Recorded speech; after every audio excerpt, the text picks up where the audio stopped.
Hi, I'm Donna Jordan from Jordan Fabrics. Today I'm going to show you how to make a pattern called Stars Within. Now this is a pattern I've been looking at for several years, but it looked a little bit difficult and I was a little intimidated. But I've read through all the instructions and it really isn't going to be that hard to make. So let's go ahead and get started. Now this is a jelly roll pattern. And my husband Matt just finished cutting some nice, bright, multicolored jelly rolls. So let's see if they'll work for this one. Hey Matt. Oh hey Donna, how you doing?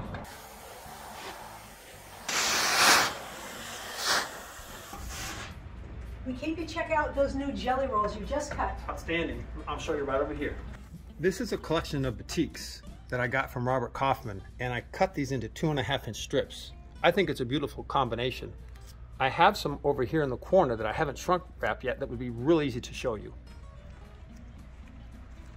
Okay, so these jelly rolls here are in the staging area and I'm about to shrink wrap them. But you can see there's a lot of beautiful colors in here. If I could show you here. Oh, those look Aren't like, those nice? Yeah, I think they will just be perfect in this pattern. Nice and bright, different colors. I agree 100%. We're also going to need a background. That's this white section here showing behind all the patchwork. So we're going to go down to the shipping department and pick something out. Now, since all of my strips are batiks, I'm going to go ahead and pick a batik for the background.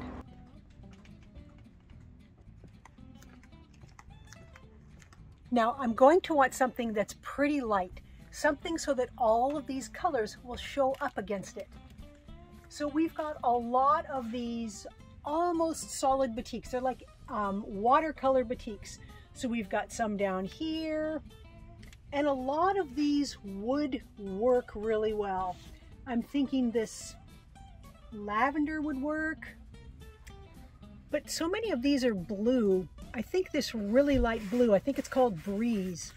It looks almost white, but it's got a nice shadow effect. That'll be perfect. Now we're also going to need a secondary background color where this gold color is here. But I think what I'm going to do is make all of my patchwork first with the jelly roll strips in this background, see what the blocks look like, and then pick that secondary color. Now this is a Cozy Quilt Designs pattern, and it comes with 5 different sizes. I'm going to be making the wall hanging size, so I'm going to need 15 jelly roll strips. Now I do want to use a bunch of different colors, so I'm going to pick out 15 different strips, different colors, nice colorful ones, and then put the others aside for another project. Now the whole quilt is made up of just 2 blocks, the star block and the sashing block. We're going to work on the sashing block first. So we're going to subcut some of the strips for those sashing blocks. I can't give you all the sizes because it's not my pattern, but I have made a lot of Cozy Quilts patterns and they're very easy to follow.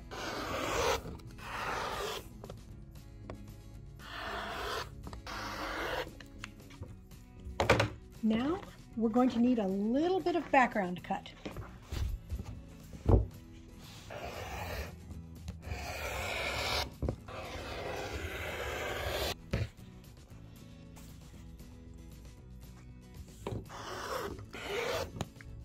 The next step is to use this template that comes with the pattern.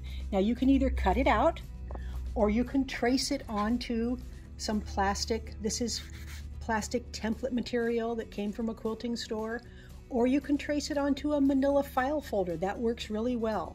So the template is going to be used to mark all of these background rectangles. So I'm going to line up the bottom of the template with the bottom of the fabric, and then I'm just going to draw with a pencil along these 2 edges here. And then I'm going to turn it around and do the same thing on the other side. Now, if you're using a dark background, you might want to use a white pencil, but for my purposes, this works pretty well. Now I'm going to draw it a little bit darker so you can see it, but when you're making your own, you really only need a light line. So now we've got 4 lines on the template.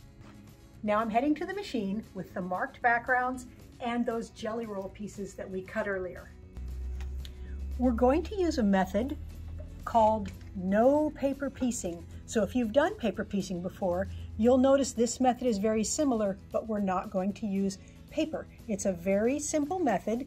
We're going to take one background, and then we're going to take one of these pieces here, and we're going to put this on the bottom, and we're going to slide this over so that this line here is about a 1/4 inch away from the outside edge of that batik fabric. So you can kind of center it, but really the piece is quite a bit bigger. We're not going to need all of that fabric.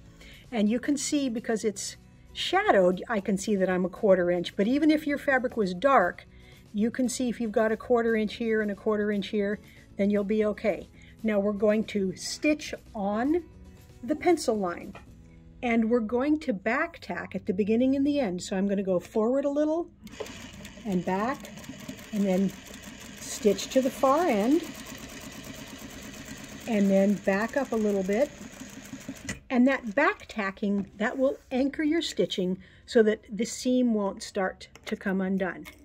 Now, what we're going to do is we're going to finger press this away from the center. So we're going to press it just like this. Flip it back over. Then grab one more piece, different color. And again, put this on top of that piece with that line about a 1/4 inch from this edge. So I'm going to have to move it over here, scooch it around till it looks like it's about a 1/4 inch. A little more than a 1/4 inch is fine. You just don't want it less than a 1/4 inch. That looks pretty good. Now we're going to stitch again on that line. Be sure to back tack at the beginning.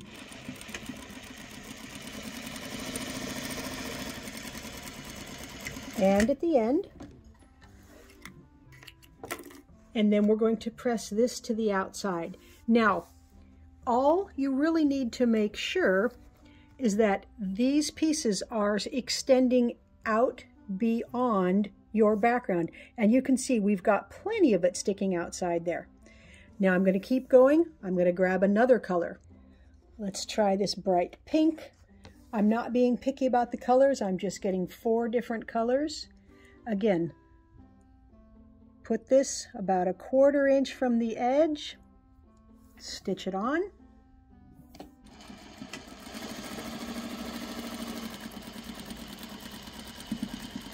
And back tack when you get to the end. So I went all the way to the end here and back tacked. Flip it right side up, press that to the outside,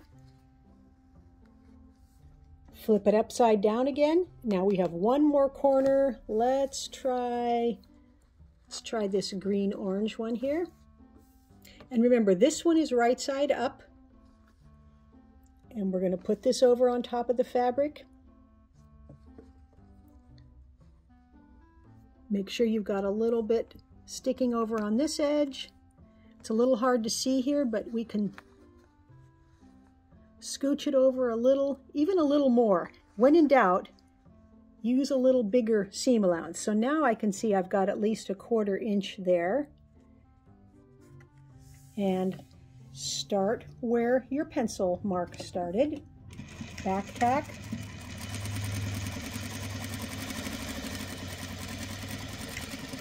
Back tack at that end. Now it looks pretty funny, but let's take it over to the ironing board and then to the cutting board, and you'll see how perfect it'll look when we're done. Since I already finger pressed it, it's laying nice and flat, but I'm going to want to steam press this. All we have to do now is trim off the extra fabric so the edges are exactly the same as our background. So I'm just going to line this up with the background and trim off the batik pieces there. So do that on all 4 sides.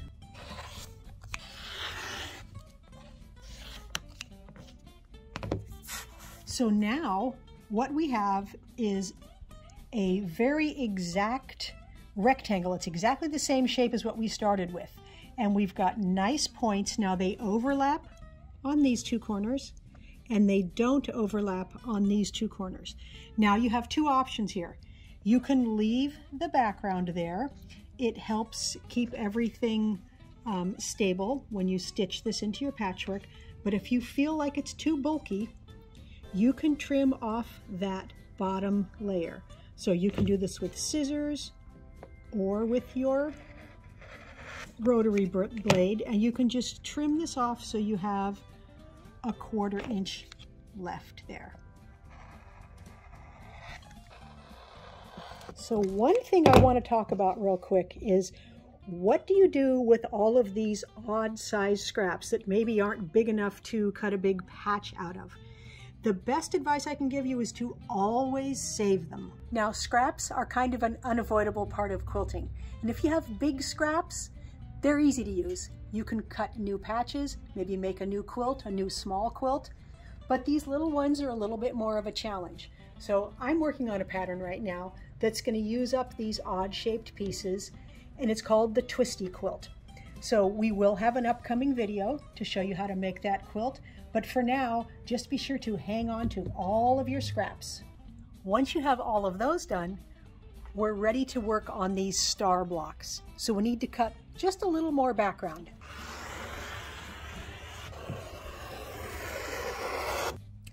Now these jelly roll strips, we're not going to subcut them, we're just going to cut them right along the fold. So we're cutting them in half. And we're just going to do the same thing with these background strips. Just cut them along the fold. So the reason we cut them in half is just to make them easier to work with. Now we only have a strip that's about 22 inches long. So take one background and one print and put them right sides together. And we're going to make small strip tubes.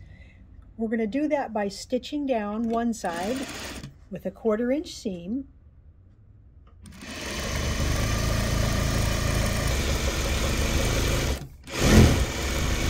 And now I'm just going to turn it around and stitch down the other side with a 1/4 inch seam.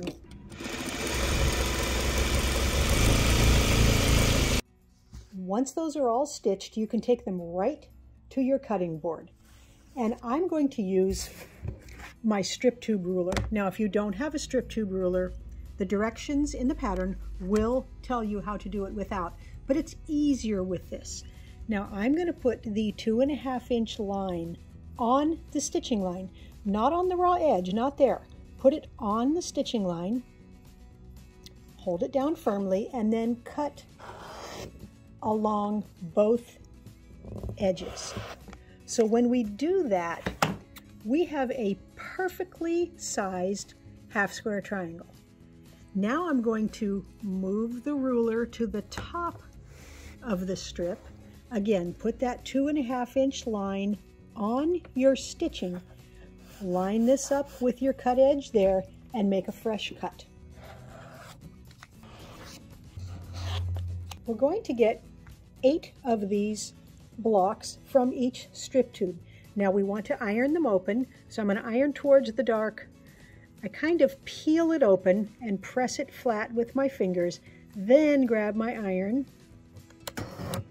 steam press it, and all we have to do now is trim off these little dog ears. So I'm just trimming it even with the raw edges, and that will reduce the bulk in our patchwork.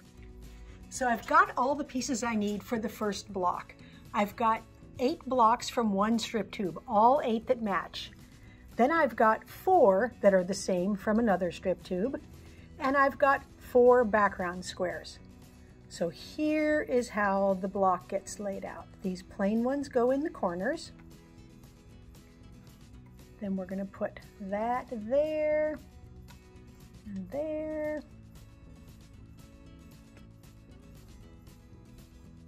And now we're going to make our star from these guys.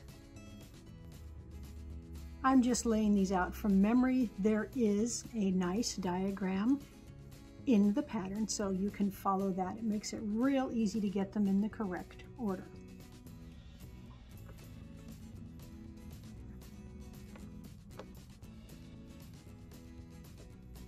So what we've got is just 4 blocks wide and 4 blocks long.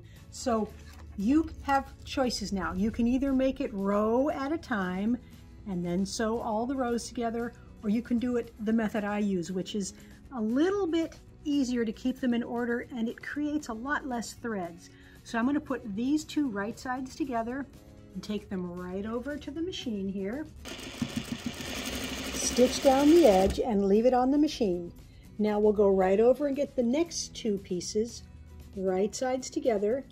Be careful you don't spin it, and take it right over and sew these together. And just continue on down that whole first row.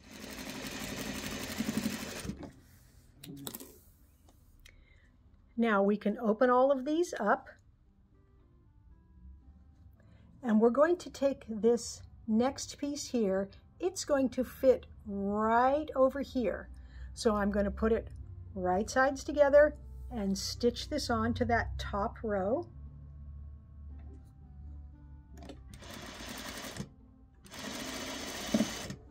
Take the next piece, it's going to go on to the next row, put it right sides together.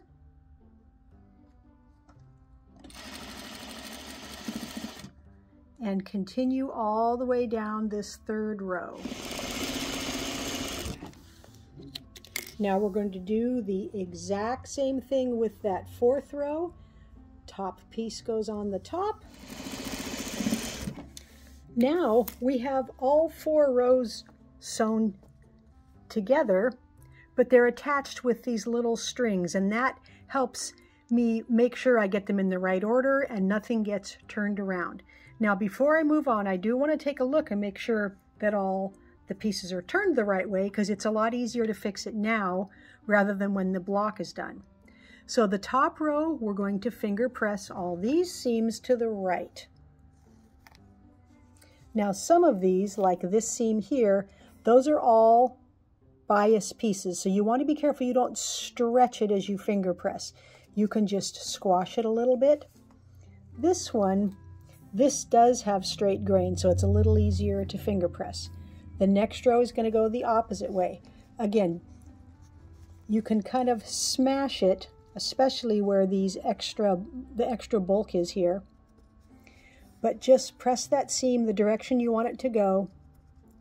Press down a little bit. The 3rd row, again, going the opposite way. So what we're doing is we're making sure that these little seams are going to be going in opposite directions, so that when we sew our rows together, everything will nest and it'll be very easy to match all the intersections. There. Now take this, put it right sides together, take it right over to the machine, match the top there. And you can kind of feel with your hand if your seam allowances are lined up, because they're going in opposite directions. They nest, so it's real easy to get them lined up. Now I'm just going to stitch the next 2 rows using the exact same method, and then the whole block will be done. Now let's press this nice and flat. So it doesn't matter now which way these seam allowances are pressed. So this one is already kind of going that way, and I'm just going to help it along by smashing it down. Again, you want to be somewhat careful because there's so many bias pieces in here. You want to be careful that you don't distort it, so try to just get it flat without stretching it. Once you've got it pretty flat, you can use your iron to help out and then add some steam. Okay, I have all the star blocks and all the sashing blocks done, and we're ready to lay out our little wall hanging. So let's see, we're going to have 2 blocks like this, one kind of in the middle. Those two go up there.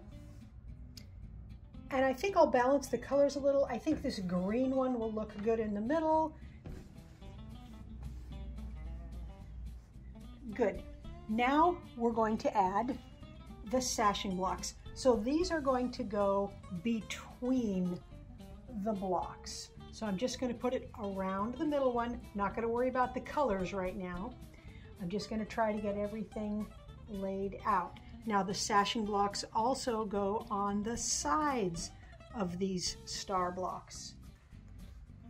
So I'm just going to keep laying them out on every side of the star blocks. And you can see as we lay these out, we are getting a secondary big star in the corners here.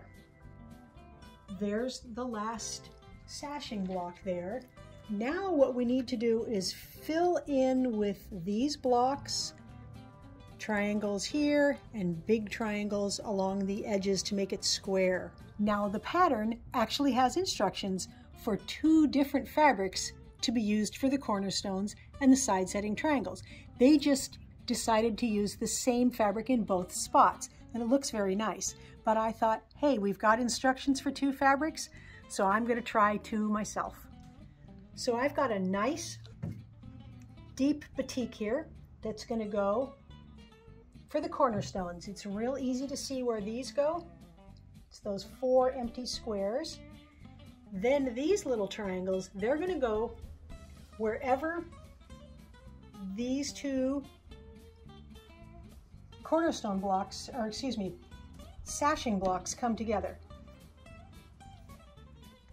So this is already starting to make our edges square. Now we're going to go to these nice turquoise blocks. There's 2 sizes of triangles. The big ones fit in these 4 big spots here. And then we've got 4 smaller triangles, and they go in the 4 corners.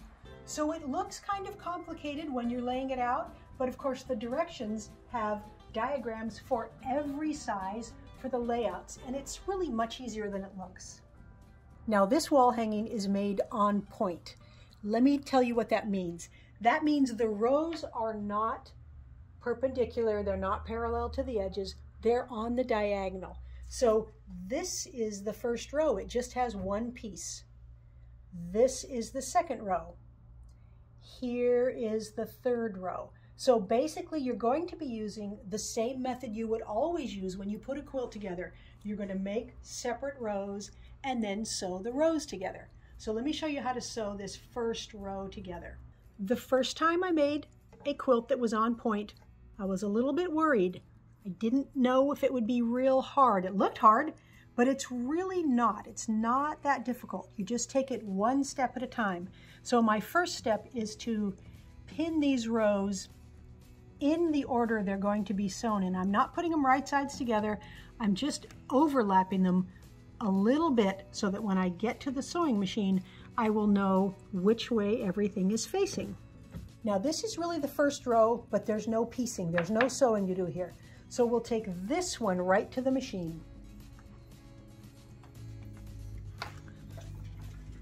All I have to do, take the pin out, match up these straight edges. So I'm going to put these right sides together and start sewing at this end toward the point. And yes, the triangle is cut a little bit bigger, and that's okay. We're going to trim off the excess in just a little bit. And we can go ahead and finger press this. So we're going to press away from all those patchwork seams. Now this corner, again, we want to line up this edge. So I'm going to put it right sides together. And now I'm going to turn it around just because it's easier to stitch this way. If you want, you could flip the whole thing upside down. It doesn't really matter.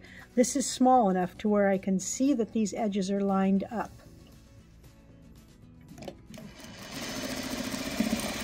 I like to iron each row as I go. And trim off these extra bits right now. So you can take your ruler, line it up with this long edge, and just trim off these extra bits.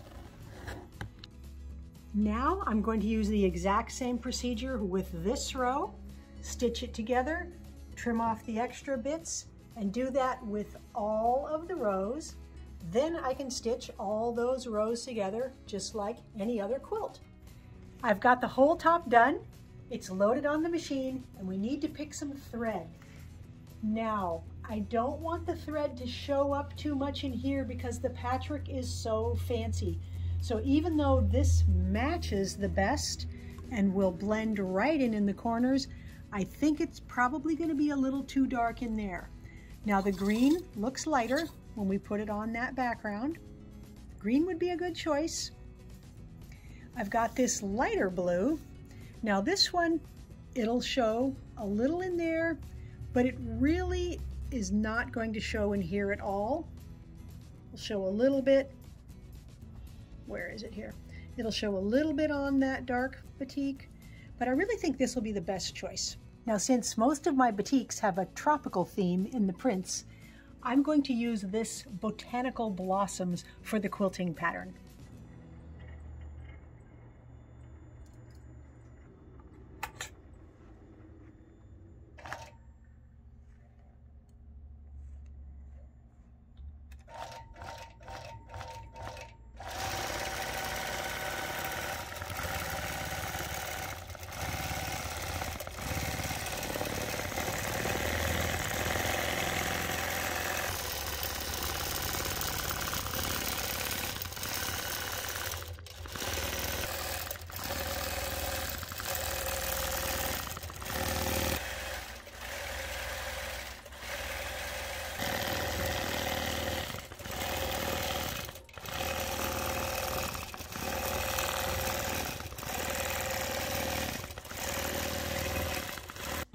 The quilt is all done, and I'm very happy with how it turned out. Stars Within is the perfect name for this because you see these stars inside the patchwork, but you also see these big stars. It also looks like there's circles, so there's a lot of secondary patterns that you can look at. The method we used with this little block here, no paper piecing, makes it so that you get perfectly pointed stars every time. I love that method. The quilting is understated. It just disappears into the background here, which I like. On the back side, I used a nice batik, and again, I can't really see the quilting, but it's nice and even. That green binding really pulls out the bright green from the quilt, and it's echoed in this little teeny border that goes around. Now the wall hanging size, it's 49 by 49, but it would be really easy to make a bigger quilt. You just make more of the blocks, more of the sashing borders, and it goes all the way up to a king size in the pattern. Thanks so much for watching our tutorial today. We hope you enjoyed it. Now at the end of every video, we do a giveaway. Today's giveaway is a quilt called Ribbons. I've made several of these. This is a free pattern we have. We did a video on how to make it. It's a fun quilt to make with one whole layer cake. But today you can win this one. This has Prairie Dreams fabrics in it from Moda, Kansas Troubles. And it's very easy to enter. Just click the link below this video that says giveaway and put in your name and your email address. Good luck. Now, if you like our videos and you want to support us, the best thing you can do is subscribe to our YouTube channel. That really helps us out. Happy quilting!